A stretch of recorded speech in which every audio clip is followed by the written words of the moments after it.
Assalamualaikum warahmatullahi wabarakatuh.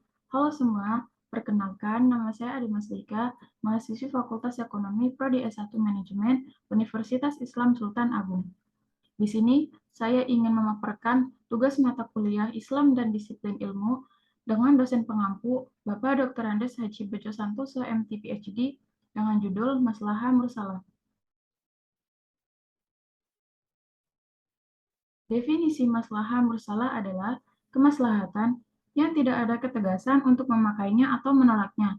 Oleh karena itu, maslahah ini juga dinamakan mutlak karena tidak dibatasi dengan dalil pengakuan atau dalil pembatalan. Kemudian ada macam-macam maslahah mursalah. Yang pertama ada maslahah daruriyah. Maslahah daruriyah adalah kemaslahatan yang keberadaannya sangat dibutuhkan oleh kehidupan manusia. Artinya, kehidupan manusia tidak punya arti bila satu saja dari prinsip yang 5 itu tidak ada. 5 prinsip tersebut yaitu agama, jiwa, akal, keturunan, dan harta. Kemudian ada masalah hajiyah. Masalah hajiyah adalah kemaslahatan yang tingkat kebutuhan hidup manusia kepadanya tidak berada pada tingkat daruri.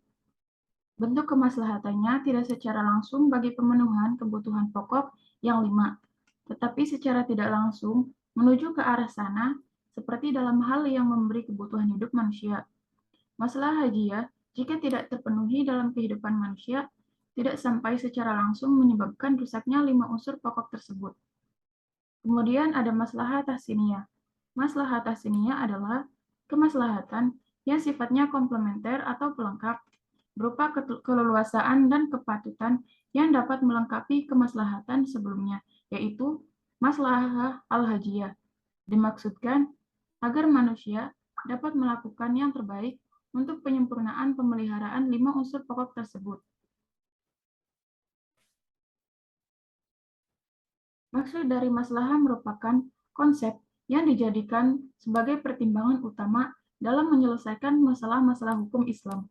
Karena asas yang terkandung dalam maslahah adalah pemeliharaan dari maksud objektif hukum, yaitu maqasid al-syariah, yaitu pemeliharaan agama, jiwa, akal, keturunan, dan harta. Kemudian ada syarat maslahah mursalah. Berikut ini ada beberapa syarat maslahah mursalah, yaitu sesuatu yang dianggap maslahah itu haruslah berupa maslahat hakiki. Sesuatu yang dianggap maslahat itu hendaklah berupa kepentingan umum, bukan kepentingan pribadi. Kemudian ada contoh maslahah mursalah. Contoh maslahah mursalah yang pertama ada pencatatan perkawinan dalam surat resmi. Tujuannya agar menjadi maslahat untuk sahnya gugatan dalam perkawinan. Kemudian ada pembagian harta, nafkah, dan lain sebagainya. Tuntutan beribadah di masa pandemi COVID-19 seperti menggunakan masker, menutup masjid untuk sementara, dan lain sebagainya. Imam atau madhab yang memakai maslahah mursalah sebagai dasar hukum yaitu yang pertama ada Imam Malik, memandang maslahah mursalah sebagai masadir tasyri' atau sebagai dalil dalam menetapkan hukum Islam. Sementara Imam Al-Ghazali memandang maslahah mursalah hanya sebagai metode istinbat, berdiri sendiri, tidak terlepas dari Al-Quran, hadis, dan ijma'. Di antara ulama yang menolak maslahah mursalah sebagai salah satu sumber dalam menetapkan hukum adalah Imam Syafi'i. Imam Syafi'i menganggap bahwa ketetapan syariat telah cukup, baik ketetapan itu berupa nas Al-Quran dan hadis, maupun berupa ketetapan hukum lainnya seperti ijma' dan qiyas. Sekian presentasi dari saya. Wassalamualaikum warahmatullahi wabarakatuh.